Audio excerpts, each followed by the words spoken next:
All right, guys, we're back again with another podcast. We've done a few. We want to do them a little more often, but today was definitely a special day, so we wanted to shoot a podcast for sure. We have Billy. He's somebody from one of our members from MDC Masters, so I thought we be cool to shoot a podcast. So that being said, I'm gonna let Stanley, Billy introduce themselves, and also Stanley, I'm gonna let you run the podcast. So you have more of a framework today on this one. Yeah, of course. And just for those that don't know who I am, I'm essentially Alex's right-hand man. I basically operate and oversee everything for landscaping experts whenever he's not around, which is quite a bit. So, and obviously I'm involved with MDC pretty much the same way. And like you said, we got Billy here from South Carolina, right? That's right. South Carolina, and we decided to fly him out. He's one of the guys that got in the group, and anytime we gave him some sort of feedback, he went right back out to the marketplace and kicked it in gear and came back with results and whatever it is. And he just been at it ever since. And I think it's just been roughly like 8.5 months since he actually joined the group. It was back in November. I look back at it. So not too long, but there's been a lot of growth since then. So we're going to dive into that a little deeper. But first things first, Billy, let's talk about, I know we actually hit the gym this morning, all of us. And I was like, man, I don't want to be asked too many questions. Let's save for the pod. So, and I want to figure out, how did you get to this point, right? So for people to know, kind of, before a little quick intro, what do you do, and where are you at right now, and kind of the whole shit. All right, so I'm Billy Tello. I'm from Brownsville, Texas. Like I said, been in South Carolina for 25 years. I was a fireman there for 15 years, supervisor as well, living the plant life. And then a bunch of my friends were always in construction, right? And they're like, hey man, why you don't just get in construction? You can speak both languages. You can communicate with us, with the homeowners, with the builders, the suppliers, all that good stuff. And I was like, yeah, one day. And then finally, it caught my interest from another mentor that I have as well, that his story. And you know what? I started putting into work, got my license, and then I would work Monday through Thursday, Friday, Saturday, Sunday. I would just take on some odd jobs, and that's how I got my feet wet in construction. And now 3 years later, I'm here in the podcast with you guys now. So, but I'm excited. I'm excited, what I'm doing now. I can see, this company that I've built, moving forward. I think it's going to be one of the most recognized companies in the area. Yeah, it sounds dope. making some serious noise. Yeah, branding. I think we're one of the guys that has definitely listened to a lot of stuff that we teach. One of the biggest things that we teach is branding. You can see even now you branded anytime. I never forget about your logo.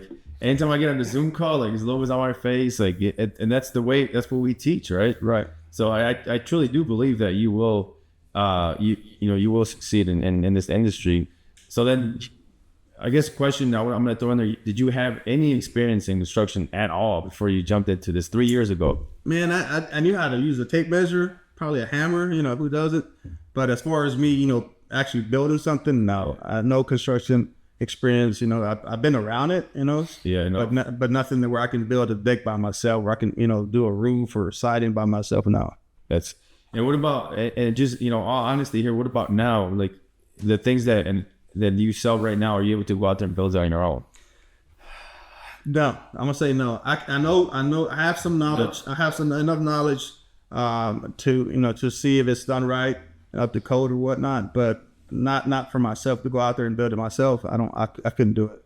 I like that you give that answer. That's the reason why I ask, is because I feel like a lot of people get stuck in that phase, right? I'm glad you gave us an honest answer. There's a lot of the stuff that we build, I wouldn't be able to build it on my own. I just wouldn't be. But I know enough, like you said, to know if it's done wrong or right. And that's why I think a lot of people get stuck in that phase where I don't know how to build a deck. It's how am I going to start a company? Or, I don't know how to build a patio. How am I going to do it? As long as I always say, learn a little bit from a lot. Don't try to go too deep into one thing. Because if you get stuck on that, I feel like it's a obstacle you're putting on yourself, just without having to. So I'm glad that you were able to get over that hump and say, hey, I don't need to know how to go build a deck to go sell one. Hire somebody, manage it, and make sure that it gets done right. Right. So it's pretty dope. The one thing I would say to that though, because I feel like I've kind of been on the other end where, a lot of people fall in that trap, right? I need to have everything perfect before I pull the trigger on whatever it is, or I go start that business. So, but I feel like you do kind of have to have someone in your corner, some sort of mentor, right? I know you spoke about someone prior. So you did have somebody that kind of like, probably told you like, hey man, yeah, you don't have to go do like the list of the 10 things that, ChatGPT tells you, right? Like you just go knock out the first 2 and we'll go from there, right? Because that even with you, right? Like even though when you took over your dad's business, it was a small business, a lot of softscape, mold shops, not a lot going on. You actually helped register the company when you took it over. Yeah. But you kind of knew like, hey man, I don't have to do all this other bullshit. Like this is what I got to do to really, get this thing moving. To actually move the needle. Yeah. So you did kind of have someone prior, right? I did, and he helped a little bit with the branding. He told me about, hey, you need to have a website. You need to have presence on Google, right? You need to, like I said, the branding part. If people don't know you, they're not going to buy from you. Yeah. So I did learn that from that mentor, and he's still around, young guy making good money. But he did teach me, at the first step. Hey, nobody knows you, nobody's going to hire you. So you got to get out there, brand your company. And like I said, before even I started the construction company, I had a nutrition company. I didn't do too well. A nutrition company? Yeah. It was actually called Greer Nutrition. So that's why on my logo you'll see that it's Greer on there, and it's got the South Carolina map. Because since I moved from Texas over here, I've been in Greer 25 years. I've never lived anywhere else. So that's why people ask me, you only serve that area? I'm like, no, I know it has a meaning behind it. There's a story behind my logo. Yeah. So, but anyways, I did have a nutrition. So it helped me. The nutrition company did help me with the branding a little bit. And then when I went to that mentor class, man, I almost didn't go. I have a little story behind that. I almost didn't go. My birthday was coming up. My wife was like, hey, I'll give you the $500 to go to that class. I said, no, $500, that's a lot of money, Yeah. No, but throw that away. no. I end up buying the ticket, and lucky enough for me, it was just 15 minutes away from me. And I'm glad I did, because I'm a heavy believer if you investing in yourself. Like I said, as a business owner, I need to be invested in myself to make this company grow. So anything. I'm gonna now that you say this, I think I think we kind of missed it there. But how important do you feel it is to have a partner that supports you and your just your goals in general? Like, how do you feel like that plays a big role in what you're doing? Yes, especially our culture. I'm gonna say our culture, right? The Mexican culture. When I was working at the plant, that's a secure job, a steady income, But now in construction, it plays a huge role. If you have somebody, in my case, my wife and my son, that support me with this business, and then it's a family owned. Still, it is family owned, and they play a huge part. But it is important to have that, that backbone behind you, that wife that pushes you, sends you those text messages in the morning. Hey, get it. That's why I asked. I've been married. It's gonna be, I think, 9 years. Don't quote me on it. But like it's to me, I feel like it is very, very important to, and not even just a wife or a husband or whatever, just the people that are around you.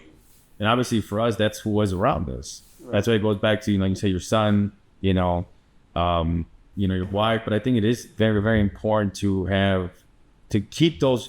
Make sure that you keep the people around you that they're going to support you and believe in you. And a lot of times to the point where I'm like, even to the point where I ask my wife, like, I'm thinking my wife, there was times where I'm like, man, like, I didn't even believe in myself. And my wife was like, yeah, you can do it. And now that, or something, I'll come up with a kind of, crazy idea. And she's like, yeah, it's going to work out. Now, the other day I told her, like, man, I'm just thinking, like, you just pump me up because you don't want to, you just don't want to, like, tell me otherwise, or you actually do believe that I'm going to figure it out. And, she's like, probably like half and half. A lot of times, I don't know if you're going to be able to do it, but I know you'll figure it out. And the other times, like, yeah, I can see you doing it. But then, like I said, it does play a big role in having, the people you keep around you and making sure that it's like, hey, they believe in me and they're going to be able to, because it's like, if you go tell somebody something you want to do and they're like, hey, it's kind of hard. They're always going to project their fears on you, and it does affect you, believe it or not. It does affect you. So I think it's huge for anybody, So, yeah, man. What else? And the reason why I brought up the mentorship as well too is like, yeah, it's funny. Well, first of all, let me actually back up. Talk about the nutrition, dude. It's crazy how many owners that I could, because being around him, right? That's all he does now is just networking and all these other business owners. And I would almost say at least 90% of the guys that you're connecting with, it's not just, maybe it just happens because you guys have similar interests, whatever, but almost every business owner started some way, somehow within fitness. Or like, or sports. I feel like sports, or I feel like sports and fitness teach you a lot. Or, because a lot of people know with you, like there's a handful of years you were in bodybuilding, you did shows, right? Yeah. And then you actually kind of, in a way, right, had to give that up for business. Yeah. But I did, yeah. Yeah. So it's kind of cool that you said that. But also, for those that didn't catch it, right? Because also this is for the audience, whoever's watching, right? Like maybe you're working at Walmart, or you're, working some job that you're like, man, I know this is my forever thing, and I want to start my own business, right? 3 years ago, you were a firefighter, right? Yep. I was a firefighter working at a plant. At a plant. Yeah, 12 hours a shift. And that I think that shows, like, what do you think? That mentor that you're talking about, was it right out the gate that you connected with him? I don't know if I missed that. No, I actually followed him on social media. That's how, like I said, I met Alex as well, but I met him on social media. Young guy, similar story to Alex. Now that we were talking on the way over here, but I met him on social media, connected with him. Sent him a DM, and then sent me the information on the class. But that's how I met him. I met him on social media. Yeah, that's pretty dope. And how long did you say? I'm sorry. Like after you started the business, like how long was it until you got connected with mentors? Oh, before you started, I think before you started. Yeah. That's what that guy's really what pushed them over the edge to start it. Correct. Yeah. Okay. Well, yeah. There you go. And then going there, or just getting more mentorship after that. Like look how fast things can change within 3 years, right? We had Saul at the last podcast that we flew out, and he went from doing $70K a year at his corporate. It was a grocery store, like a chain. $70K a year to now, within 7 months after starting this business, $70K a month now. Oh wow. And now it's even more. Now it's been how many months since he was here, but he's freaking taking off even more. But the power of just getting around the right information, having someone in your corner, it's pretty cool to see. So, I guess let's take a step back. I don't want to like fast forward a little bit because again, this is about you, right? Like I want to know, how did when you were in Texas? You weren't a firefighter then, right? No. So you moved. When did you move? What age were you? I was 18. I freshly graduated out of high school. My sister lived in South Carolina, and she always told me, "Hey, man, there's plenty of work over here." Because where I was from, I was in Brownsville. This is a border town, so there's not many jobs there, and the jobs they're poor jobs. So there's not much of opportunity there. So anyways, once she told me about South Carolina, we moved. At that time, it was just my girlfriend. She wasn't my wife yet. We moved, and our son. We moved, and like I said, never looked back, man. Been in South Carolina 25 years, 5 years. But just freshly out of high school, moved to South Carolina. How old is your son? My son, he's actually my stepson. So, and I'm gonna say his age, and then y'all are probably gonna, freak out. But he's 32. Yes, 32. Yeah, because you said you guys moved. Yeah. 5 years ago. Yeah. You have to be in a 5, 6. Yeah. But I never say he's my stepson. I always say he's my son. So. Yeah, pretty much. You've been at Rum since was he with like 5? He was turning 6. Yeah. 6. Yeah, man. I still remember. Yeah, when he was still baby. Yeah, that's crazy. So what was the like upbringing like? Like what kind of like you're an entrepreneur, right? Like a business owner. Yeah, so like where do you think you got that from? I always wanted more, man. I knew growing up in a poor city like Brownsville, I knew I always wanted more. And even when we moved, we moved into a single wide, and we was rented. My wife, we were both living in Section 8 apartments, and so I always in my mind, I knew I wanted more, right? So even when we first moved, we moved to that trailer, and I told her, I said, we're going to buy our own. We're going to buy our own trailer. A year later, we bought it, and like I said, we were still living in a bad area, in a bad neighborhood. And I told, as my son was getting older, I was like, hey, you know what? Get out. We need to get out here. We need to get out here. He's turning into a teenager. Yeah. We need to get out of here. And we did. We bought our house. We bought our house. But like I said, where I am an entrepreneur now. I'm a business owner, but where I got it, just in me, I always wanted more. I always wanted more. Even when I was working at the plant line, working at the plant, I started as an operator, and then I became what they call a CEO, which is like a lead, and then became a backup supervisor, then a supervisor, and then same thing with the fire department. Started just a regular fireman, lieutenant, captain, then battalion chief. So I was pretty much topped off at where I was at, and then that's when I started my nutrition business, and like I said, and that went well. That went well because my nutrition, I named it after the city, Greer Nutrition. So once I did that, there was other people that had been doing it for longer than I had. They seen, oh, this guy's Brandon Greer Nutrition, and had the South Carolina logo on it. People started changing their logo, started changing their name. Now they're calling me, hey, and I was just running it off the house. I was doing it in my kitchen, and they're, hey, can we come over? See what you're doing different. You're getting a lot of traction. Yeah. So like I said, it's just, I think it's been in me. Yeah, but where do you think it comes from though? Because you kind of have to go, I think, dig deeper. Maybe you never thought about it. Like it has to come, because a lot of people, I think, we all think that was because we didn't have much growing up, but there's still people that don't have much growing up, and they still don't have anything now. So like, where do you think was it, like your mom or dad or like relative? What do you think it came from? Like for me, I know that it was, obviously I know where it came from, or do you think like it had to stem up from something? Well, I guess so. I don't like kind of with that question, like, how did you know there was more out there? Because if you're growing up in like in that certain, like, how did you know there's more out there? Because I feel like that's where, because dude, where I grew up, it was a farm. Like a car was a car, a truck was a truck. I didn't know there was land and stuff. So like there was no such thing as, I knew there was mansions on like the movies and stuff, but I was like, I've never seen one. So what kind of got you in that route to then sprout into that where it's like, hey man, I want more out of life, shouldn't I? Well, I want to say it's like I said, I was born in this country. I was one of the blessed ones to be born in this country. So I've always speak English and Spanish. And then when I moved to South Carolina, like I said, I was working at the plant, but I also I had friends, construction workers that I tell you, they were my friends.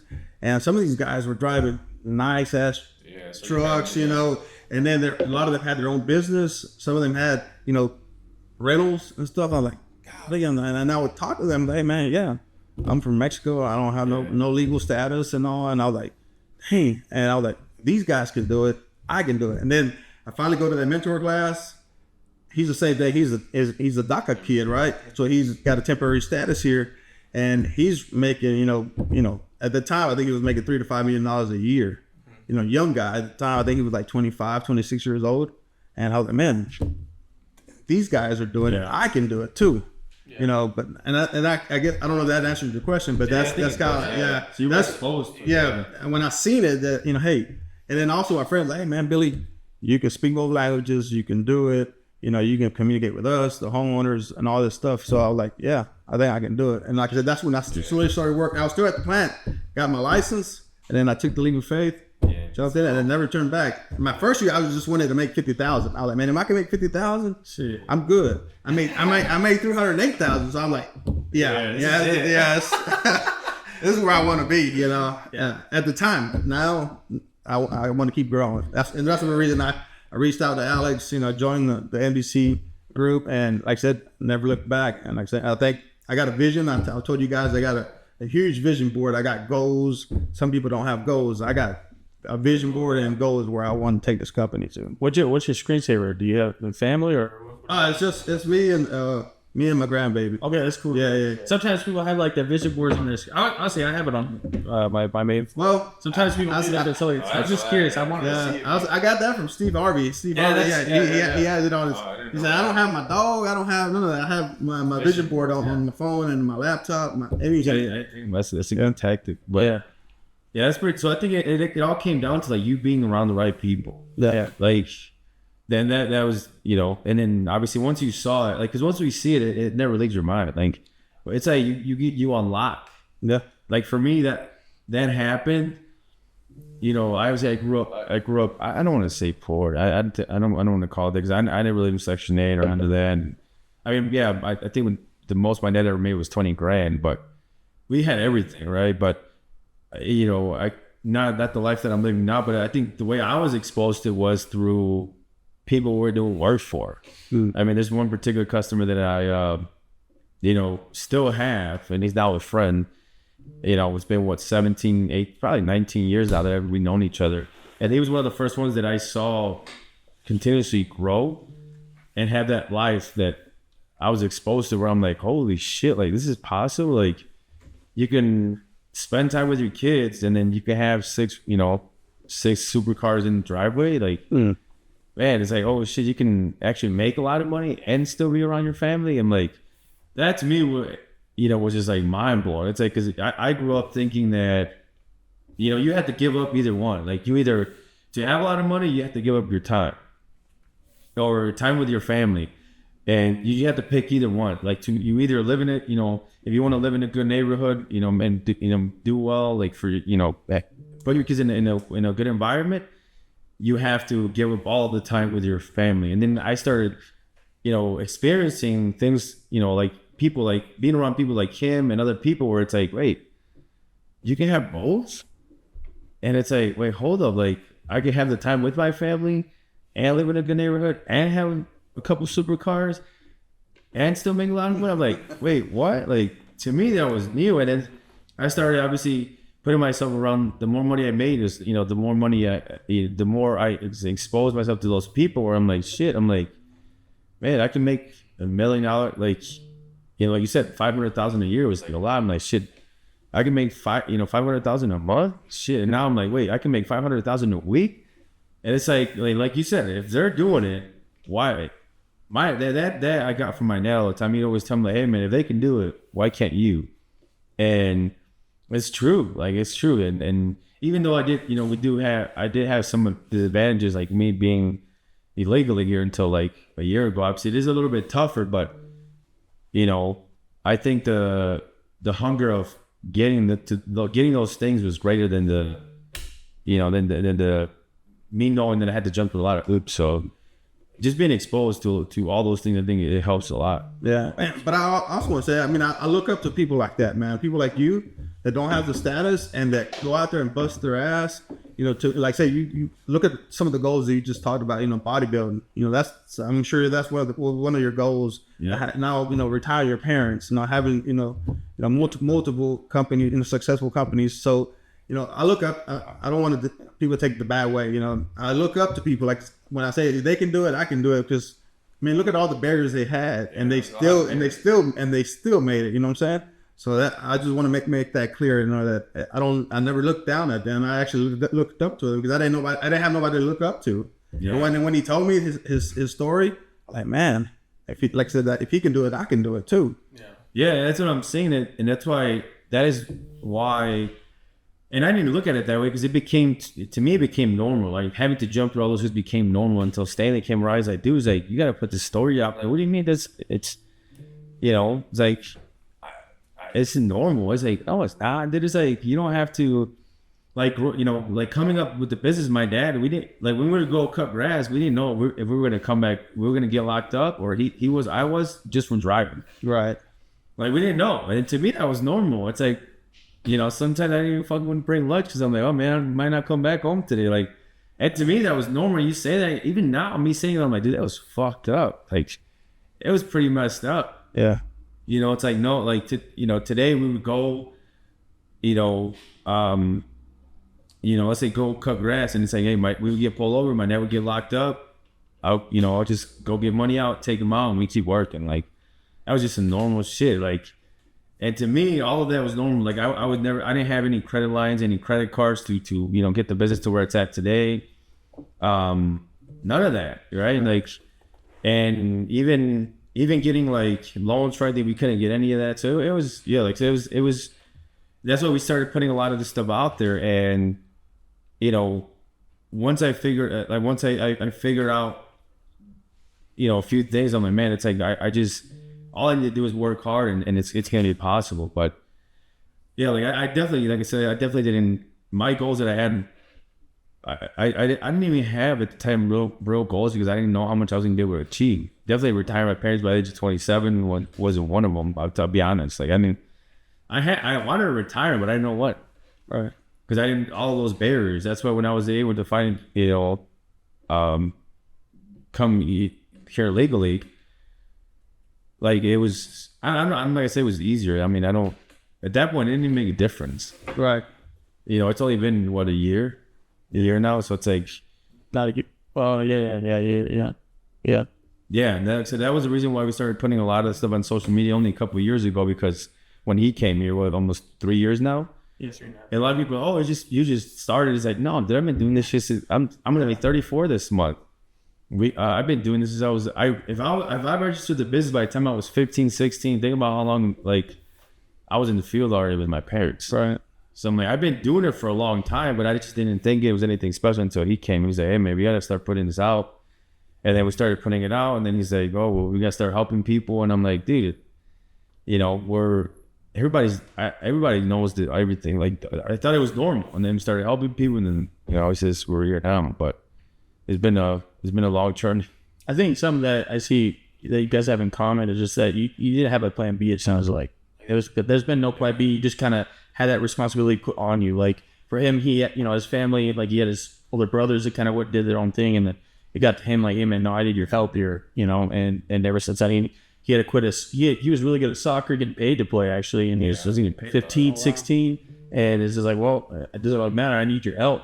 And so, you know, from that day, I mean, it's just been no plan B. There's no like, oh, I want to go try this for myself. I want to go, what am I passionate about? It's like, if you tell somebody like, what are you passionate about? Like, being solve problems, man. I got people relying on me, man. It sounds like it's the same thing, you know, just, you didn't know what other opportunities were out there until you kind of saw it, and you just kept climbing the ladder from there. I do want to ask too, like, as a firefighter, right? What are some things that you took away from there that you applied to your business? I guess just, helping others. You know, when you're like I said, I was industrial fireman right there. So I was getting paid to do a job. So if we had a spill or emergency or fire, we had to stop what we were doing, attend. So pretty much helping others. And now in construction, you know, I'm helping others with their problems. If they have a deteriorated deck that has full replacement, or deteriorated siding where we have to do a full replacement on siding, same thing. So it's helping others, you know.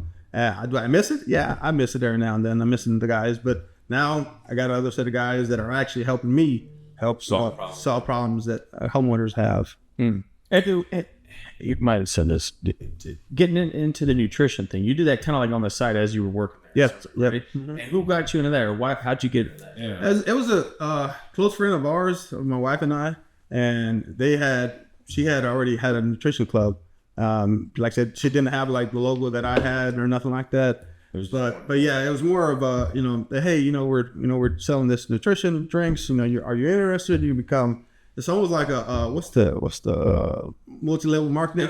Yeah. So yeah, that's what it was. That's what it was. Yeah. So, anyways, that's how we got into that, and they had trainings. You know, they do have a little nice structure. They do have a structure. They do, you know, train. You know, and like I said, and from there I got, hey, you know, they're all about the protein, all protein. Now where I am now, it's more of a mental protein. The more I feed this, you know, the more I can grow, you know, and have work for my guys. So. But yeah, that's how it was. A close friend of mine that, you know, or my wife and I, that, you know, she was doing the nutrition club thing. We ended up doing it. We never got a location. We were just doing it from home. Like that, was into that. Yeah. And what was it that it was just that you found the guy that caught you out of that, or why did that kind of go away? Why did you not stick with that? Like I said, I was doing it part time. I never went into it full time. Okay. So it was more of a part time. Like I said, had the steady job, you know, making decent money Monday through Thursday, Friday, Saturday, Sunday. I would just sell the nutrition. I think you start to see, once you're in it, you start to see that's not scalable. That's not. Well, I will say too, because like one of our past mentors, he talked like MLMs, like not all of them are bad. It's just there's a lot that just pop up or whatever. It's like, you know, Utah. That's where I grew up. That's like the capital of network marketing. Like this is, you know, so like I've been around like, you know, people like WFG, which is like one of Ed Milet's old companies that he was a part of, or whatever it might be, and they're not all bad. You do learn a lot of good things. That like there's a lot of big insurance guys around here. Yeah. They're all MLMs, so they're making a ton of money, but they teach you a lot, and they have good products as well. It's not just MLM structure, but I think at some point they have so much stipulations on it, right? You are very limited once you get to a certain point, and then it becomes, you know, I got to build this whole team. Like you kind of swap eventually. Because even with that, you're not supposed to give a location.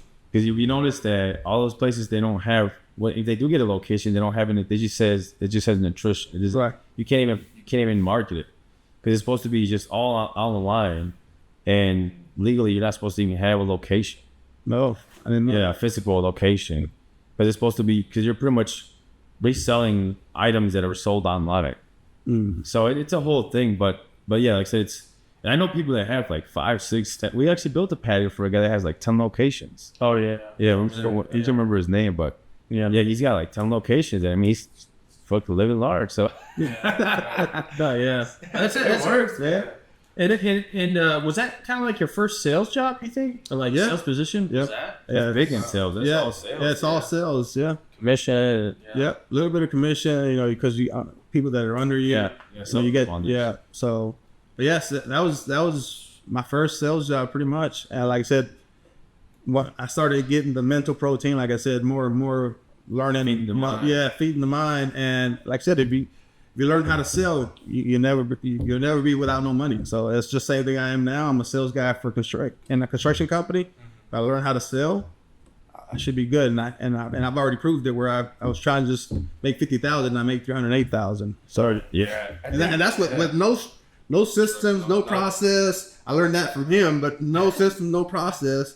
Like I said, only the little bit of branding that I learned from my first mentor, but just getting the name out there. But now the systems and processes I've learned from Alex. But like I said, now now that I'm in masters, I think the sky's the limit, man. I think it really, honestly, I think the branding, I'm okay. I've done plenty of branding, like I said, and like I said, I'm excited of where we're headed. Yeah. It's like I think sale. That's why I tell people all the time, and say, "Oh, I don't like to sell." I'm like, if you don't like to sell, you shouldn't be in business, because sales is the life of your business. Yep. And then you get to a point where you're at right now. You know how to sell. You know how to sell the product. You know how to market, sell the product.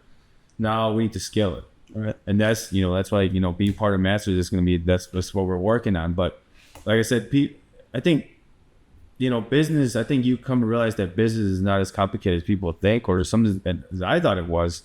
It's just getting leads in the door, learning how to sell it, getting the job done, and then getting that 5-star review. And after that, you just have to multiply it. Yeah. Those are the key pillars of the business. And once you learn how, and some people get stuck in the sales and getting it done, but then just never learn how to multiply it. And that's, you learn. It's like, hey, that's kind of you. Now, I'm glad you were able to see that and say, hey, if I can sell, I can market, sell, and get it done, and get 5-star reviews. That's the 4 pillars, but that 5th pillar in business that most people, I would say 90% of contractors or service-based business miss. It's like, now let's multiply. Because if we don't do that 5th pillar, if we don't move forward with that 5th pillar, which is multiplying, we have a job. We still have a job. And I'm telling you by experience that I had a job for 10 years and working for myself. Hey, you know what job stands for, right? J-O-B? Just over broke, man. That's what I see it. I didn't know Just that. over broke. Just over broke. So yeah. That's a clip right there. Oh, I didn't know that one. That's a good one, man. But it's true. Like I was, that's what was crazy about it. Like, I'm like, man, it's a good meaning for it, because I was just I was so over leveraged and tired and as broke as I have ever had been. And that's why I tell people, like, hey, listen, if you stay with those 4 pillars in business, within those 4 pillars, and you don't expand that 5, which is multiplying, you're broke. You're more broke than most people that have a job. And because we're at risk. Like we've talked about, like we're at huge risk at that point. And once you multiply, we're always at risk, but at least we make some fucking money. Yeah. At least you get to live a different life, So it's like I said, it's pretty cool to sit down and be able to see things like that. Yeah. I want to go back to. Do you remember your first sale? What that was? What that was, or what it was like? All right, so a little story on that. My son, he's a deputy, right? He's a deputy, and his best friend, he knew I was doing it on kind of like on the side, just and it was, hey man, can your dad build me a floating deck? I'm like, yeah man, sure. Like called my guy, hey man, we got a job. So we go out there and it's like, hey man, and we go out there and measure. He knows what he was doing because he's been doing it for a long time. But this is my first one. Luckily it was one of my son's best friends. So we go out there, you know, and he's like, yeah, man. I gave him a price. He's like, hey man, so cops don't make much money, right? So he's like, hey man, can you work with me on the price? I'm like, sure. Like, I don't think I made money. How much you need to be? I don't think I made money. I made money to buy the materials and to pay the guys, right? So anyways, while we were there, one of the neighbors come across, like it was one of those nosy neighbors, right? Which I'm blessed. She came. I'm blessed. She came out. And if she's seeing this podcast, I didn't mean to call you nosy, but she's the one that kind of, you know, took us to the next level as far as first sale. Yeah, so that was actually, he got us the first job, but she was one that pretty much the first sale, because with her we did a deck, a pergola, we did her flooring, we did a paver drive walkway. We did multiple jobs for that lady, and like I said, she's I don't have her on commission, but every time she'll comment, hey Billy, you got any more business cards? She passes them out at the bank. You know, man. But anyways, that was pretty much my first sale with my son's best friend, and then like I said, from there, you know, we kind of took over that neighborhood. We've done multiple jobs in that neighborhood now. That is crazy. Yeah. What was like your third one though? Like that wasn't related in that neighborhood. It was like, oh man, I feel like I actually do this on my own.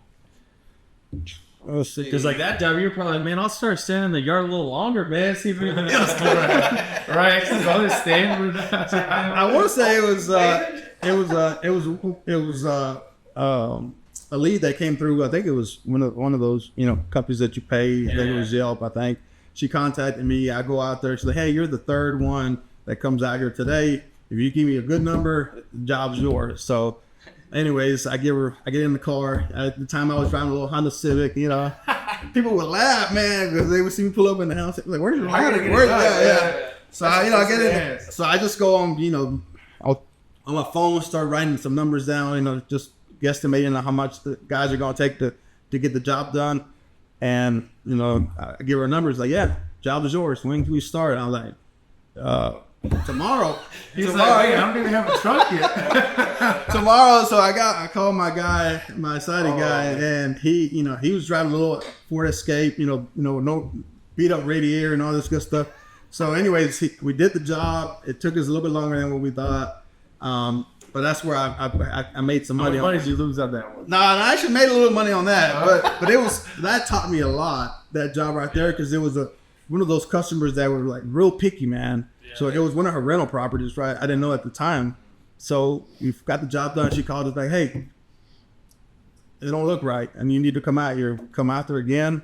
Like she made us come back like 3 or 4 times. I actually felt bad for my sorry. I even gave him like $50 for gas. Like, hey, man, I've already paid you for it, but here's $50 for some gas. But that was pretty much my third one. But it taught me a lot, just as far as, attention to detail, doing a walkthrough with the guy, doing a walkthrough. Exactly, doing the walkthrough. So just making, everything looks okay before I turned it in. But yeah, that was pretty much like my third one. But it, like I said, you get a lot of those that, they're very picky, but I don't take it as a loss. I take it more as learning. Yeah. Yep. The way I see it in business now, either you win or you learn. I never lose. Win or learn. And you were doing it on the side still, or you went all in when you started the business? Like no. I went all in. So you said, okay, I'm out right in. So from you leaving, being a firefighter and stuff, to selling, getting them the first referral, and then the second one and the third one, like what was that time frame like? How many months? Man, it was so. I'm keep it kind of brief, but I got fired from my job. I got fired. Podcast took the whole turn, man. So I got fired from my job. Probably not the most proud moment, but it showed me pretty much. And like I said, I'm a huge believer, and I think it was God. It's like, hey, you're doing wrong. He's like, hey, you wanted this, here it is. Go all in. So I went all in the business, man, and like I said, I've never looked back. But I got terminated from my job. And like I said, I already had my license at the point when I got terminated. Everything was lined up? Yeah, everything. I was already putting work behind it. So when I got terminated, I already had my builder's license. Everything happens for you, not to you, man. Yep. That's the truth. Sweet. So that happened. So that third one, right? So you got the 2 referrals, it sounds like. That third one that you talked about, the Yelp, how long was that gap? Do you remember? Probably a few weeks. I mean, there was times like, man. I feel like that first trying to get the ball rolling, that's probably gonna be that's the scariest point. I feel like. Then once you get that ball rolling, and that's where I think that's where a lot of people quit. They go back to either being a sub. You know, they don't want to be a business owner no more because it's not the steady leads coming in. But I was like, man, I've always been a big believer. Like, quitters don't win, and winners don't quit. You know, so I stuck with it. And like I said, 3 years now, I'm here with you guys on doing the podcast, man. So like, and I'm excited, but I think it's me not quitting when the jobs when the jobs were not there, because it's easy. If it's easy to do it, it's easy not to do it. So, you know, I didn't want to quit. Yeah, I didn't want to quit. So, and I'm glad I didn't, because like I said, when I see it, if you would turn back around, man. Yeah, no. Yeah, going back to a job or no. It's okay. Some guy that like gambles all night, so yeah, he said that he's like, there's either winners or there's quitters. Well, yeah, but it's true. It's either you gamble on yourself or whatever it might be, right? But that's the truth. Did you feel like did you see this happening as fast as it did, or do you feel like it's been slower than you thought? Like, how to this point, 3 years, like, how do you feel like this journey's been? No, man, I think I'm highly favored and blessed. I didn't see being in this position, 3 years from now. Like I said, it's and I'm excited where it's going. But I never did see myself 3 years from now. Just no construction experience, and being where I'm at now. Like I said, I'm having a successful company. We're 85 star Google reviews. I never would have thought. Yeah. But it goes to show, like, the like you said, not giving up in that persistence, like it continue to search for more. Because I feel like people get into business, they exceed their expectations or their goals. Kind of like, exactly. You were shooting for 50, you did 300. Right. Most people just sit back. And I think the biggest thing for you has been to say, I'm looking for more. Like, I'm looking for more. And having that. And I know some people, it's like having that chip on your shoulder. I know some people knock on there, but it's like, man, I feel like this world needs a little bit of that shit, because I feel like most people don't. There's not enough people that have it. Yes, I do feel like some of us have it too much. We're always constantly looking for more. And I know there's a fine line, but it's like, man, I feel like this world needs some of that, because I think that's the main thing that holds a lot of us back, and most back. They holds them back because it's like they don't want more. They don't look for more. It's like, well, why do you want more? It's like, why not? Right. It's like, why not? You come to realize it's like, we're not here for that long. Like, you realize, I have people around me that didn't even make it to 40. Like, it's like, unless they do make it to, let's say I make to 60, 70, I'm 34 years old. It's not that long. I already lived half of my life. It's like, why not? Why don't you want more? So it's like, I'm glad that you have that in you, where it's like you're constantly looking for more. That's short. Yeah. That's awesome, man. That's pretty dope. I would say, like I said, I started out at the beginning that you joined MDC about like 8.5 months ago, which is crazy. When I said that, it's like 8.5 months. That sounds, like a long time, but that's what was business like before? And I'm just curious. I just want to know, like, what was business like before MDC? Like, how did you feel about where you were in business? And I guess fast forward to now as well. Like, where is it now? Like, how do you feel about it now? Like, how different is it? Is it different at all? Like, where are you sitting right now? I mean, I felt good before MDC. Before MDC, I had the jobs coming in, but like I said, I didn't have no kind of structure, no nothing. But I was getting the jobs in. Even like when I talked to my son, he's like, "Hey man, I don't know how you was making money, but you was making money. You was making money." I don't either. Yeah. We didn't miss Christmas. No, but from from 8 months ago to now, it's just it's helped me a lot with just like I said, systems and processes, knowing my overhead, knowing my my profit margin, and not just knowing it, but applying it. That's one thing I've learned. You can read a book, you learn anything that you want, but if you don't apply it, you're not gonna have no results. So applying it, and even like I said, my son, he'll be like, "Hey man, you're a great leader." Me just going out there talking to the guys, "Hey man, anything you guys need, taking them out to lunch, anything that can help the group or the morale in the business, You know, he's like, hey, you're a great leader. You know, you're a great leader. So hearing that every now and then, it feels good. But like I said, now where I'm at now, knowing my numbers, that's why I say the sky's the limit, because when I made 50, I wanted to make 50. I made 308. Now like I said, I've talked to Alex about I want to hit 1 million, and like I said, and then that's one of the reasons that I joined Masters, because I want to take it to the million. You know, I want to make 1 million, and like I said, and then 10x it after that. When you joined, do you remember where you were? Like where you were at? I want to say it was like in the 300s. You know, For the year? yeah. And so where you're at right now? Right now, I want to say it's like 607, somewhere in there. For this year? Yeah, so I've doubled it already. Like 1.2 in a year. Yeah, so I've doubled it. So, and like I said, now I'm taking more on bigger projects, not so much, you know, on repairs and stuff like that. And like I said, and just knowing my numbers, it's always a good thing. Knowing your numbers, and like I said, hey, is it worth it taking on that project, or just let it go? And then, you know, Yeah, because that was one of the first things that we worked on in Masters. Like the very first call, I'm like, you know, it's like, because I know the first thing in our mind is like, oh, let me scale and grow and hire more people. I'm like, yeah, before you do that, let's make sure that it's almost like, let's trim off the fat first, and then we can scale. Because I feel like that's where at least I went wrong, and I see a lot. Obviously, I work with a lot of companies, and I feel like that's where a lot of companies go wrong. It's like you see the numbers come in, you see the flow of work coming in, and you see it growing. Our first instinct is like, oh, let's keep growing the team to sustain that. But it's like, are we carrying weight on our back that we shouldn't be carrying?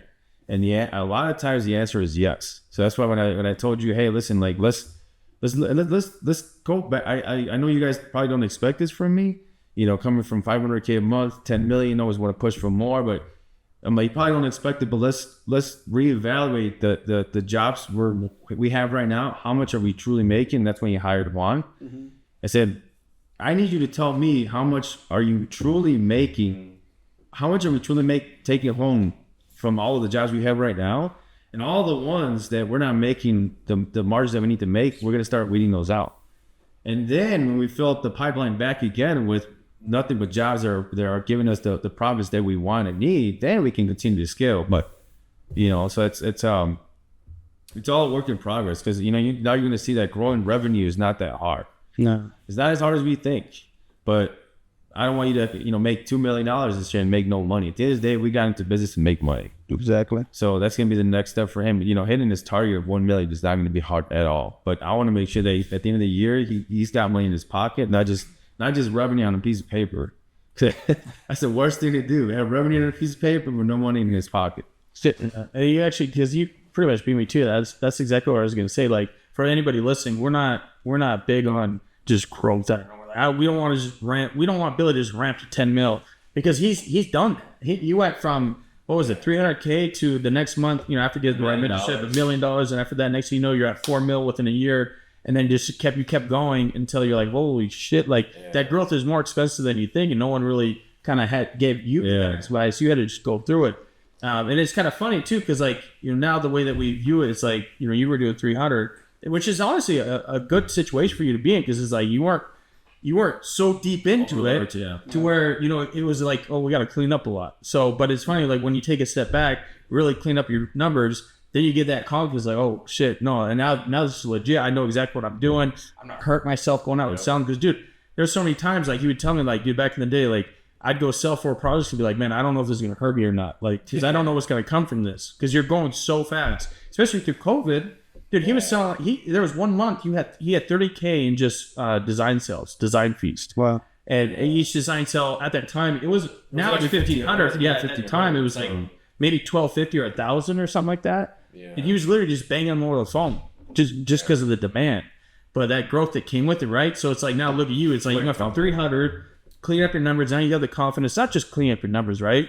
To boom, you're gonna hit. You'll be able to hit 1.2. As long, you know, no. There's so many things that come with, and honestly, that's why I like, you know, I care about you guys, and, you know, like, it's my business. Because like, if it was up to me, I would just say, hey man, let's ramp up to 5 million, and then you got to take it, like, you got to figure it out. You know, that's why I don't suggest it. It's like, hey, I don't even, I said, I'll teach you how to make $1 million, $2 million profitable. And then from there, if you want to turn it up, then that's up to you. If not, you want to stay. It's not a bad life. You take 20% out of 2 million. It's not a bad fucking life. No. And then build systems and processes around it to where you don't have to be there all the time. Then it's not a bad life. Like, I just, I once I made the jump over 10 million, it's like, you can't just, build a beast of like $10 million and then just come back to 2 million. It just doesn't work like that. But if I would have had the choice, I had that ambition in me. So we probably still would have ramped it up this high, but I know for sure I would have went a lot slower, because I didn't know there's effects that people don't tell you about that I'm not afraid to talk about. At one point I was like $500,000 in debt, like negative, like, because everything, there's so many things that I didn't think about. Nobody taught me until I was there. I'm like, holy shit, like, going from $300K a year to $1 million in 1 month. So pretty much going from $300K to like $3 million in 1 year. My accounting team dropped the ball. My first one fired me, and he was somebody that I knew since I was a kid. That I knew my dad since I was a kid. He just sent me a letter and fired me because he couldn't keep up. And then I hired another one, and then halfway through the year, they just stopped doing the work. So nobody was doing. So I look up 6 months into it, and 10x in my revenue. Nobody was doing my books. Then I go into another one, and they screwed me with like $40,000 in just fees. They didn't do nothing. So, dude, I went like 2 years where my taxes weren't even being done. My accounting wasn't even being done. And dude, we're still a company still growing. And continue to grow. And then I kept waking up thinking like, we just need more money, dude. We just need more money. We just call my team for ads. Dude, double it. You sure? It's like, no, just double it. So we just need more money. We need more money. It's like, dude, that was the last thing I should have been doing. Like, bringing in more work and more revenue into the fucking mess, dude. It's like, we didn't have systems for, at one point, I think I had like 20 people come to my house and over the weekend, paying people. Like, I'm not keeping track of that. We didn't have no systems for paying people. I'm paying people double. Some people are getting paid more. It's just, dude, there's so many things that come with people. Then we had a 1 year where so many customers didn't pay, where it was like 100K, 200K that I was negative, where customers didn't pay. It took them to court. I got liens. I'll probably be rich when I retire just from the liens that I had put off.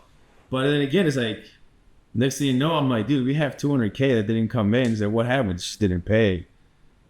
And it just, then we had mistakes that were being made in the field to that. $20,000 just in trees one time was at $25,000 I lost.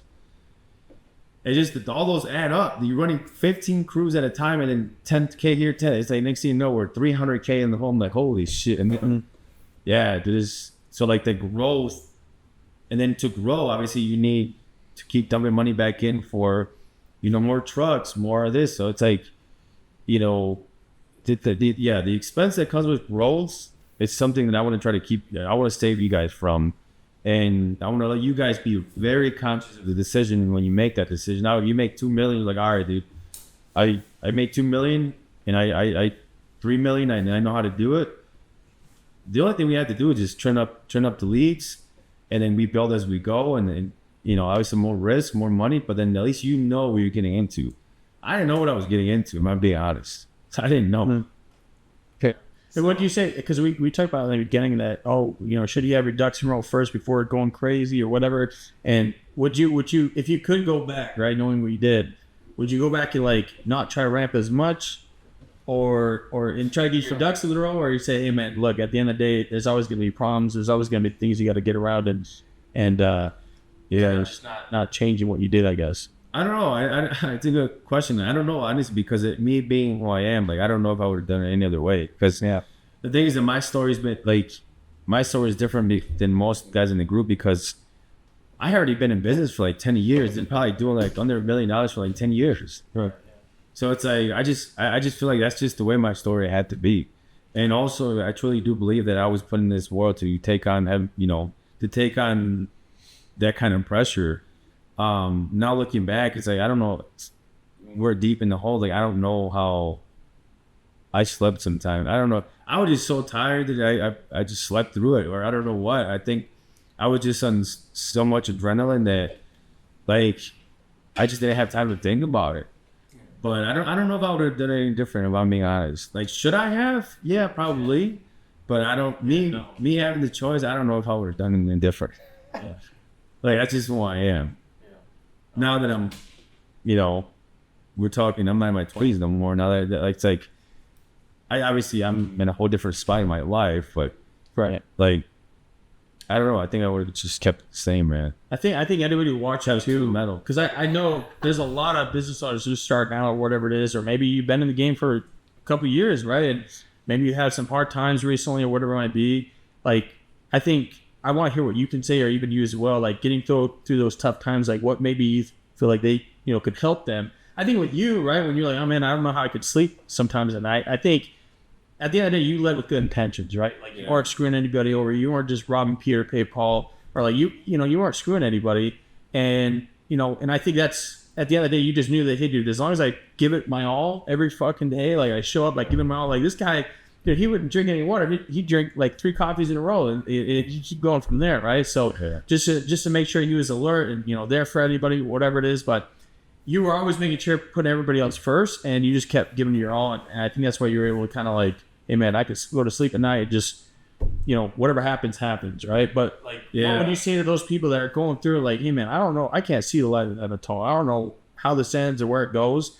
I personally feel like anybody can really make it through whatever it is, and even if whatever it is that they're doing doesn't go the way that they hoped, there's something on the other side that's better for them. I mean, like, you started at the beginning, like everything happens for you too, and I do believe that. But and then again, like you said, right, like you wouldn't be the person you are today if you didn't go through those things. Really learn it. But what would you kind of say? I don't know. I think obviously not being on the other side, I think that if you can save yourself from a lot of this, like, you should. And I'm not saying you shouldn't go through it. You're not going to go through it, but it's like, if you can go and get the information, like, why not? I wish I would have been exposed to that part of it, right? Like, I saw the life, I saw everything, but I was never really exposed to, like, you pay somebody and then they can speed up, like 2 years, 10 years. Like, so I if anybody watching is going through a hard time, or if you've been, honestly, you might not feel like you're going through a hard time, but if you've been in business, if your business has been stuck with the same revenue for the last 2 to 3 years, hey, that's a hard time. I'm here to tell you, if nothing has changed for you, you're going backwards. That's even worse. That's what I'm saying. So you might not feel like, because you start to normalize those things, right? So you start to like that you feel like that's normal. And I'm here to tell you, if you haven't scaled in the last 2 years, you're going backwards, and you need to go get that information. I'm not even saying from me, from anybody. Go find that person that's in the spot you want to be in. Pay to be around them. I don't care if you pay them, $1,000 to be around them for the day. See how they operate. But go find that information, because it's like, sometimes we have, guys in MDC, they're like, I'm going to try to figure it out and then I'll get back to you. It's like, dude, I'm here to tell you, I don't care if you don't get mentorship from us. It's like, if you haven't figured it out in 6 months or a year, you're not going to figure it out tomorrow or the next month or the next 3 months. I'm sorry, but you're just not going to wake up smarter all of a sudden. You're not. You're just not. One day you're going to have a dream, and then that dream, you're going to figure out how you're going to figure out all the things in business you couldn't figure out a year before. No, it doesn't work that way. So if you haven't figured it out, and you don't know the information that you need to get to the other side, go pay for it. Go work for free for somebody. Doesn't have to be money. Go sacrifice some of your time to get in front of that right information. Because think about it, for me, I didn't scale for 10 years. And then I went and paid, our mentor, what was it, $25,000 that month? And I went from making $300K to $1 million that month. And all he did was teach me sales. Like, I knew sales from the beginning, but he just helped me unlock a few things, like 2 things. I literally had, maybe 4 one-on-ones with him. And then after that, he just kind of left me stranded, because, I scaled so fast, and he didn't really, it was the whole thing, right? But I think I had to figure it out on my own. But it's like, but then again, it's like I went and got the information and then I unlocked a part of me that I couldn't unlock for 10 years. And I could have said, oh man, I'm going to save that 25 grand. And dude, there's no way I'm going to pay this guy $25,000 for, for information. And it's like, then it's probably shit that I already knew, but I just didn't know how to implement within my environment. It's like, so that's what I tell people that are watching. If you're struggling, just go find the information. It's out there. It's not going to come to you. I promise you. This is something you still continue to do, because even we were talking about the other day, our coach, man, Joe. Yeah. So it's like, dude, you've been in bodybuilding. It's not that you don't know how to go to the gym. You've been going to the gym and pay your whole life, dude. Yeah. But now you still have a coach, though. You still have a coach, because it's like, and it kind of speaks to that. Why do you still have? Yeah, that's a very good topic too. Like, even the coach has a coach. Even the mentor has a mentor. For that, and it's not because you don't know the information. It goes back to like the people in MDC. We have one-on-ones and then we have Monday calls, but it's not that, dude, you're gonna hear the same shit I told you last week, but you probably didn't do it, right? Or you probably just need to get reminded of that. Saying I do too. I'm a human being. Like that's just like so good. When it comes to certain parts of your life, like your business or whatever. Like for me, it's my health, my nutrition, my training. My body, I wanted to get back to where I was at before. And guess what? Like, I know all of the things. I know how to get there, but I needed somebody to steer that boat for me. You have different boats that you're rowing in your life, like many different ones. Obviously, I'm a dad. I'm a husband. I'm a CEO to more than one company. There's a lot of boats that you're steering. And I figure it's like, hey, man, if I can have somebody take some of these boats and steer them for me, why not? When it goes back to my body and my like my health, I hire Joe every single week. I literally just check in with him with pictures, progress, with all of my progress measurements, and he's gonna tell me, hey, these are the changes you need to make. And then the rest of the week, I continue to steer the boat. Every week, he steers me the right way. And I do believe that goes for business as well. Like, you might know the things, like a lot of business guys and masters, like they know a lot of these things, but they don't even know where to start. So it's like, hey, don't worry. Like, let me steer the boat, or let that other person steer the boat for you. So that way your business starts to actually push forward. Because you might be just steering in all directions and going in circles. Because you know all of the things to run your business, but you might not be pushing the buttons that you need to push on that ship to actually move the needle forward. It's very important to be conscious of that. If you can afford to have somebody steer the boat for you, why not? So kind of I do want to kind of take you back too. Like when you joined MDC, it was a different setup. Like we didn't start MDC because you want to be a coach. It was more so like we want to help people. He wants to grow his personal brand as well, and to really grow a personal brand, you got to show that you can help people, right? So it was important to us as well for you. Like you didn't have that come up as well, so you want to be able to get that back. And you enjoyed it. You had a lot of guys locally that are coming to you asking, like, dude, look, at the end of the day, I'd rather just do a live. If I got these guys coming to me, I don't want to just tell them no. I had like 10 guys that I was helping, and it's like it was just taking too much time. And I'll be honest with you, I didn't. And I'll let you ask the question. I didn't want to do mentorship. Like I don't. But the tipping point for me was when I was told, hey, listen, if you don't come back and you figure some stuff out. So if you don't come back and help the rest that can't figure it out, you're being selfish. And I was like, damn, it's like, all right. And then, it was just history from there. But yeah, you go ahead with the question. Yeah, there was never going to be perfect time. And that's why I just said, like, dude, at the end of the day, and I say it goes back to branding, right? Like people don't go with, American Siding Construction because of the company. They go with it's a percentage, but they go with it because of billings. Or whoever it is that's selling them. They go because of you, right? Anybody can do a patio, siding, whatever, but they go with you because of you, right? Like they buy your contact number. They buy a piece of you, your time. Yeah. When you joined MDC, right, it was a different layout at that time, right? Because like you said, it's still only been a little over a year now. Yeah, if that. And at the time, it was like a monthly thing. And we just thought that was easier so that more people would get help or whatever. But then we realized, oh, people aren't really quality serious. Yeah, the quality, it's like hop in, hop out. It's like, dude, we're not here for your monthly payment. Like, that's not what this is about, right? So, you came in, like I said, when it was monthly, and there was no roadmap call, which we spoke about this earlier. Like, now, anybody that comes in, you can't just go find a lead. You can't just go pay to get in. You have to get onboarded. Like, you must be qualified. Yeah, you got to be qualified, and that's the thing. That's why we have MDC, and then also why we created Masters. Because you asked me about some other guys in the group that were in previously, and like you said, dude, we always take responsibility. Like, I wish everybody the best, and at some point, even you'll grow out of it, right? Like, we want you to keep going, right? Yeah. Yeah, because, like, dude, at the end of the day, like you said, dude, maybe you want to go to the point where you're doing $100 million every year, whatever it is. Not to say that you don't want to, but he doesn't just. Yeah, well, I'm not gonna lie. Right? Yeah. I'm gonna tell you that I can tell you how to make $1 million. I still. Yeah. So it's like eventually you'll continue to grow, right? So, but what we've learned is like, okay, this whole monthly thing, you will hit the plateau, and that's why you need more one-on-one approach, which is Masters. So for those that aren't watching, the beginning tier of MDC, it's not even about a group necessarily. It's just, again, you get onboarded correctly. The first couple of things we're helping you with is make sure you know how to estimate and price things so that you actually have some profit.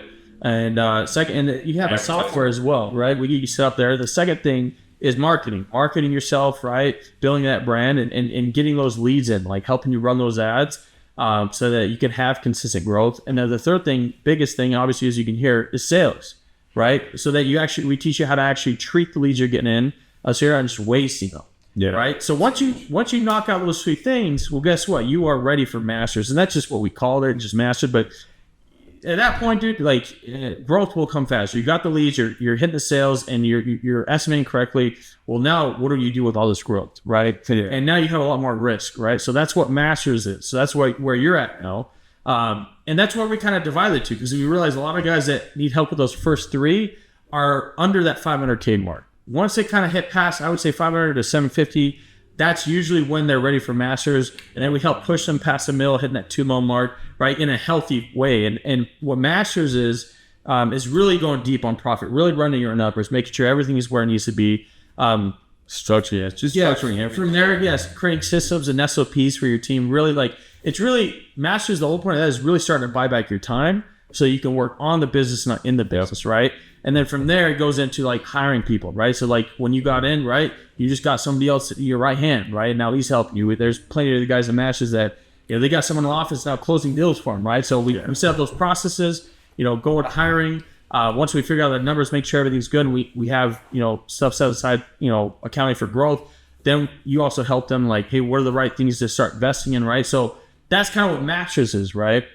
But again, when you joined in, I don't even think Masters might not have even been around, but it was the feedback that we took from that. Because again, we've said from day one, anybody just join you to join. Like you joining does not do anything for you or us, right? We need you to apply what we're telling you and get the results. We need you to win, right? And that's what we realized is like, the month-to-month thing. Like, there's still some guys that are grandfathered in that they're still killing it, whatever. But it's like you didn't get that initial roadmap, set up. And so I guess the reason why I'm bringing all that up is because I want to ask you, like, it does take a certain person to, because dude, like, shit, I bought so many courses before. I've got mentorships where, but I didn't have that roadmap call. And I was just like, man, like, if we could just give them that roadmap call so you can set them up with like a list of things to go attack, that would help so many of these guys beginning, because there's enough information in there really to hit a mill. Honestly, there's enough, but it's applying it to a certain person. Anybody can tell you, hey man, go to the gym, you do these things, this is how you get healthy, but you still got to do it, right? So like, what do you think? It was just that you had no plan B, or like, what made you be like, oh man, I'm going to commit to this material that I see here and actually do something with it? Because again, you didn't have that one-on-one with him yet, like, because you came in at a different time. Now you do, right? But when I started, there's only been a handful of people, I'll be honest. Like I said, it's only been a year. And they have to be qualified to get it. So it's like, it's still, we're close to like 100 people in total for MDC. But when you got in, like, what made you be like, all right, I'm going to commit to this information? What is it that you saw, and why is it that you chose to commit to that stuff? It didn't hurt you. It wasn't because the money hurt you enough, right? Because it was only one, and that's the problem that a lot of people had, which is fucked up, because I didn't commit. Did I make enough money? Like, I want to buy my time back. I didn't even want to do this, but it's like, I feel like I had to. So it's like, but it's like it's sad that if the money to enter doesn't hurt you enough, you don't care enough. And I say you, meaning like us and human beings, and that's why we changed it to, you know, It's a one-time payment. it's a one-time payment. You have to be qualified. You have to jump through hoops to be able to join. Now the guys that join, they actually go and do their shit. But that's why I feel like you are. We both feel like, and a lot of people in the group feel like you're a certain type of individual that is different, because you came in, you didn't even have a roadmap call with me, you didn't have anything with me, you took the information and ran with it. So like, what do you remember or recall, like what part of you made you want to use the information and actually apply it and go use it? You have to think on that. Like I said, it's I'm just hungry. see. Because there had to be a part of you, right, that said, "Hey, I'm actually going to go use this information." Well, like I said, I've always been a huge believer in learning, growing. Like I said, when I heard your story, it goes back to the story that I'm telling you guys about my first mentor. Same story. They were wanting, hey, you know what, this training is not for me, because he gives classes, right? He's like, no, after this, man, so much stress, so much behind it. I'm just gonna go out there and sell roofs, Yeah. They were wanting to throw in the towel as well, But anyway, just the story behind it, and and what made me apply all this stuff is just I seen your story. I seen that you are original. Same thing with him. It's you guys are original, and I'm a huge believer also in investing in yourself. Like I said, I don't know if I'm going in the right direction. I mean, yeah, but I think because there's a couple ways that people go about it, right? Like, the reason why I ask you that is because a lot of guys that were coming in at monthly, and again, like you said, because it didn't hurt, right? And a lot of those guys, I hate to say, they were one of the very few that came in monthly. They actually used the information. Yeah, and I think one of the biggest reasons for that, because I've been in that situation before, is those guys. A lot of people that just join groups, they're joining 10 other ones. They're listening to more than one person, right? You saw Alex, you saw whoever was prior. You said, I'm sticking to this person. Whatever he says, I'm gonna do it until, like, okay, no, it's either bullshit or I'm not growing this now, right? So that, I think you're just that type of guy. And I think that's the type of guy, yeah. But it's going back to a story like from when he said when he started at and all these other jobs. Yeah, like he worked his way up, and yeah, I mean that's why I do believe that you are. It is like that. That's why I say I do believe that I'm a different type of person. And I do believe you're a different type of person. We are a different type of breed. Yeah, and I think that just confirmed it. Like, he came in paying a monthly fee of like not even $200, just like everybody else. There at one point there was over 100 people that paid, the $199, came in the group and then did nothing with the information. They got the same information he did, and he did way more with that information than these other guys did. And that's just, it goes back to the type of person that he is and the type of mentality. And then it goes back to confirming the fact that if you don't have, you can get all the information that you want, but if you don't have the right type, the correct type, correct mentality going into it, it's going to do nothing. Yeah, I think one of the biggest things really is that, when you listen to three different people, like, you can listen to Grant Cardone and Gary Vee and try to put that information together. It's never going to work. Yeah. So like, it's like you got to stick to one person. So really why I wanted to bring that up for the people watching is, and even the guys that may be in the group, right? Like, if you started just around like where Billy did and you're still stuck, there's a lot of guys. And again, I'm not calling anybody out here. I'm just saying, like, we want you guys to win. There's a lot of guys that join, and maybe there are only an extra 150 that's in that pocket, which is cool, right? Nothing crazy, but it's like, dude, this guy, Billy, he's here to tell you, like, he's 300K before he joined. Now, dude, you will hit 1.2 by the end of the year. Yeah. And that's because you said, hey, man, I'm going to lock in on this one person. Everybody else, they can wait. If that's, if I need to hear that information, if this works, but you're like, yeah, let me lock in on this person only, and now look at where you're at, right? Obviously, there's other reasons, but it's like, when you're listening to too much noise, that's what it is. Yeah. It's noise. It's hard. You're right. It's impossible. Yeah, that's the point. So, obviously now you're at Masters. What can you speak on? How long have you been at Masters? What do you say? I want to say it was 2. It's going to be going up to 2 months. Yeah. 2 months. Yeah. I want to say it was like around late May, early June, somewhere in there. And I told Alex, and when he told me how much it was going to be, I was like, man, But hey, I've always, like I said, big believer in investing in myself. And like I said, when he told me, I'm like, yeah, let's go ahead and pull the trigger out. I mean, like I said, I want to grow. And like I said, I know I have to, pay to play the game, you know what I'm saying? So when he told me, I paid it. And like I said, I've never looked back. And what I like about it is still gives you this checklist. And like I said, he gives you homework, he can give you all the homework you want, but if I don't do it, if I'm just a C or D student, in my own business, so I got to apply what he's telling me, because he's gone this far, and for a reason. So he's giving me this checklist. I check it off. Like, hey, work on this. Work on this. Even like small things, just the iPad Pro, where I can do estimates on the job. It's like I said, speed. So it's things like that I like having. The opportunity just to send him a text. Say, hey man, I got this issue. He can respond to it, on Discord. So, just the availability, and I don't mind paying the money just because it's going to take me and my company to the next level. And Masters is I think it's doing it.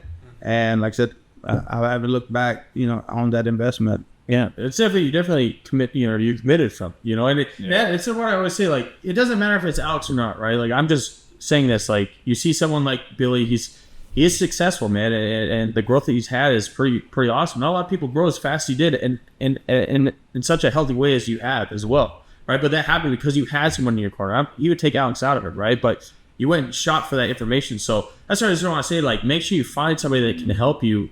And don't try to do it on your own, or else you just be stuck, right, and run in circles. So, it's pretty awesome, and I think it's pretty dope. I'm hungry. We're gonna wrap this thing up, but other than that, I mean, do you want to end it with anything else? I would ask you this: like, where do you see yourself in the next 10 years with this? Is it this business, or like where do you see yourself in 10 years? Oh man, I always like that question, because like I said, I'm a big. I got to wait to tell somebody. I got huge goals and a huge vision, right? Like I said, 10 years from now, I want to have my own location. I want to have my own showroom in there where, like I said, one of my slogan is "One call does it all," right? And what that means is you contact me, you hire me as your contractor, we do all the work for you. So just to be able to bring in, homeowners or that are interested in any kind of home-based service, is just to show them, hey, this is some of the shingles, the siding, the gutters, the flooring that we offered, Trex, decking, whatever it is. Have a own shop there. There's also some other stuff that I want to have my wife a cleaning business as well. Same deal with construction. There's a lot of cleaning that goes around in construction, so I want to push that for her. And then also have 10 years from now, I want to have like our own shop. So my community, they don't mind paying money if we can speak their language. So there's a shop that I don't want to say a whole lot, but there's a shop that I want to start to help my community, to give back to my community. Kind of like a workshop? No. So right now, if they're needing any kind of tool or any kind of especially any kind of tool, they have to go to a place where they might not be able to communicate with them. So I want to start something where they can come to me or have a shop for them in my area, and be able to give them lines of credit. Because some of these people they can't get lines of credit, but they have a small business already. It might be 2 or 3 guys with them, but they can't get a line of credit. So be able to offer that to them. Offer them line of credits. Like I said, some kind of small shop of that as well. And like I said, and American Siding and Construction, I want to be one of the most recognized companies in the area. 10 years from now, and even my goal is 5 years from now to be one of the most recognized companies in the area. Like I said, I always stay branded all the time. And like I said, Alex looks at the logo, he already thinks of me. Yeah. So I want when they see this logo, I want to say, hey, that's Billy and Juan, So 10 years from now, I got some big goals. Like I said, you're just getting started. That's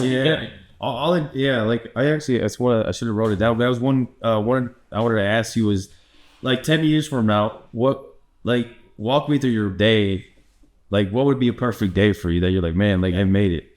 Like, just like, would you be going to the office all day, or would you work from home, or? No, What is your perfect day? Like So- 10 years from now, dream day. So 10 years from now, I want to have, like I said, I have my own location where Juan's working with me there, my wife's working, and keep it, family owned. Okay. But have my own business where I can, pull up with my truck. I know my wife's going to be there, my son's going to be there.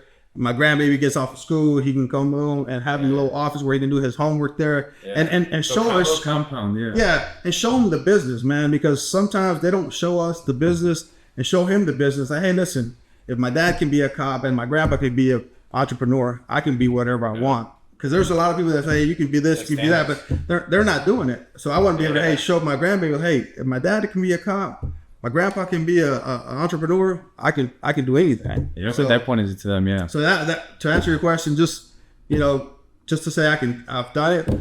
That be able to retire my wife, have her working with me. People that work, is she still gonna work? Yeah, she's still gonna work, but she's gonna work on the business. Working, yeah, or because you want to. Right. Yeah, that's pretty dope. And one last thing I want to see if you have any questions just to end it off as well. But what do you think is currently stopping you, or one of your biggest pain points right now that you're trying to figure out how to get past that maybe Alex can help you with? I think right now I'm slowly getting there. The like delegating and having just too many hats. Like I said, I've hired one. He's doing all the bookkeeping, accounting. But we're in too many hats right now. I'm the sales guy. I'm also project manager. So we're in too many hats right now. That's what I think is slowly delegating the stuff away. I think it's letting go. It's hard for me. Like I said, even when I was on the field, even though I didn't know how to build a deck, but I was involved and on the field. And I think just delegating right now, but I know I have to delegate to keep growing. Yeah. Yeah, which is something we're working on slowly. Like right now, we're gonna, try a few things. We want to see where Juan is the most productive, whether it's in maybe being a PM or communicating with customers. We're trying to figure that out to see where he's the most productive, and then place him to get the max potential from him, and then possibly hire somebody else. We're going to see, but that's one thing we're working on right now is definitely relieving some of those pressure points. If someone that's watching right now is kind of like in a similar spot that Billy, he doesn't really have it with his court. Somehow he got to this point, right? Like, what would you recommend? Like, they feel like they're wearing too many hats. Like, what would they? Obviously, it's all based on their situation.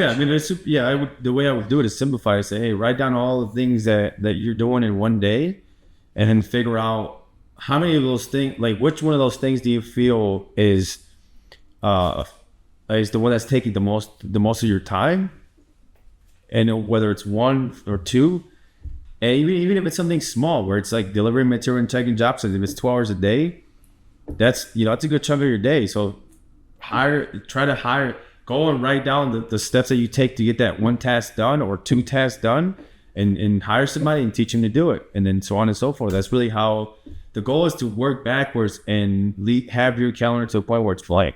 Yep. And then that's when you really start to work on the business.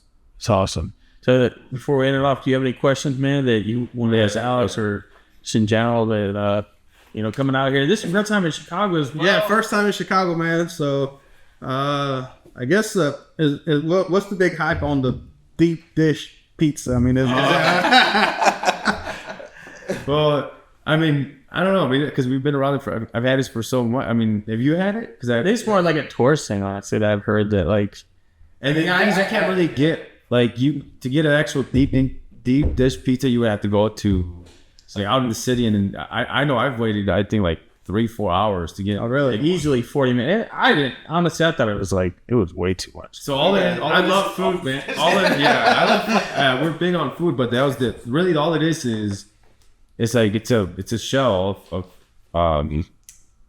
Just a big old pizza, fat, and then they just fill it. It's filled with sauce. Oh, okay. Like pretty tomato sauce. it's a lot. I rather have what do they call The thin.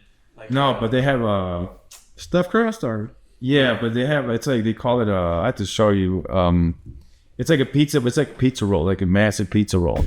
I don't know what they call it. calzone. Yeah. Yeah. You can tell I like to eat too, man. I rather have that. That tastes way better than deep dish. Oh, really? Okay. Deep dish, all it is harina, and then it's like a bowl, and it's just filled with pasta, like tomato sauce. That's all it is. Yeah. That's deep. And if we were able to get it like easily, we'll take it right now. But it's like around here, it's easy an hour wait, anyways. yes. No, but that I mean, I didn't want to end it with a business question. That was just That's the fun one, man. But no, like I said, it's been great. You guys have been great, man. Thanks for all the attention. It's been great. So yeah, I was excited, a little nervous. But nah, We're people just like everybody. yeah, like I said, and I can tell you guys are real. You know, you guys ain't faking it. You guys are real. So that's good. It's pretty crazy being out here. I mean, 8.5 months, man. You're out here in Chicago. Yeah. But that's something. That's also something you've been big on recently. I don't know if it was because of us or what, but you've been networking heavy. Yep. The last couple months. And I mean, I feel like every 2 weeks I see a new photo. Man, yeah, and me and Juan actually just met with the local Lowe's store manager. We didn't get a picture. We both forgot, but they're wanting my business now. They're wanting my business. So the company that big worldwide, like Lowe's, is wanting my business. I think we're doing something right. Absolutely, man. That's awesome. Dope. So I'll, I do want to give a big shout out to Mo. This is Mo lawyer. We typically have other podcast set up where we go to, but they had a last minute cancellation, like literally yesterday, and so we hit up Mo and we're like, man, we need a spot. So he's built a whole podcast studio here in Tinley Park. I don't know if that's supposed to be, but I just want to give a big shout out for anybody watching. He's like one of the top dogs in out in Chicago. He's a top personal injury lawyer. So this guy's a beast, and again, this team is awesome. Shout out to Tyler as well. So, and then where can they find you, Billy? They can find me, like I said, I'm based out of Greer, South Carolina, but we work in all the upstate of South Carolina. So, What social media platform where can they find you? they can find me on Instagram, Facebook. One's actually working on actually, like right now we're using my personal accounts to promote the business, but Juan is actually going to be taking over all the social media. So everything y'all see, pictures, videos from this trip, he's going to be doing all that now. So, but they can find me on Google. I mean, on Google. On too. Yeah. See how many followers you got? I got 81, man. 81, Let's and the go. goal is to get to 100, and I think we're going to surpass it. Yep. But yeah, they can find me on Facebook, Instagram, TikTok. So yeah. Everywhere. Next is YouTube. We gotta push them on YouTube. Yeah. If you want, we got another 5 minutes real quick because I get a question. Go ahead, man. I had a question, man, because I'm just curious about this. I'm a lot of business owners that I've come across. They do have a pretty strong faith, and obviously I could tell right off the bat from where I met you being on the cause as well. I see the hat as well. I see the rosary on the hand. What is faith? What kind of pillar has that been for you within your life and also business? Like, what's faith? The faith meant to you, and how's it helped you? And you know what? I'm glad you asked that because I told God, I said, when somebody asks me of my success, it's all Him. It's been all thanks to God. But the way I see it is it's God first, health second, family third, and making money fourth. But He's always number one. So faith, it means a lot to me. It's huge, man. That's awesome. That's awesome. For Zoe. Well, thank you for coming, man. Where can I find Alex? Of course, man. Obviously, you got the YouTube channel, but yeah. So where they can find me is Instagram, Alex Guzman official. You can find me on YouTube, TikTok, and Facebook as well. So where can they find you? I'm on Instagram right now. They can find me at MDC. So any contractor watching, obviously service based. If you guys are stuck under 500K, you're gonna start at that lower tier. Like I said, you need help with estimating. If it's going to be sales, marketing, right, that's where you start. You want to get on a call, we'll put a link below, and then from there you get a master's, right? But yes, other than that, we'll see you guys in the next one. Again, Billy, thank you for coming out here. Thank you, man. Yes, sir. Hey, guys, surround yourself with winners. These guys are winners, man. They're not faking it, so. But it's real time, man. Let's get it.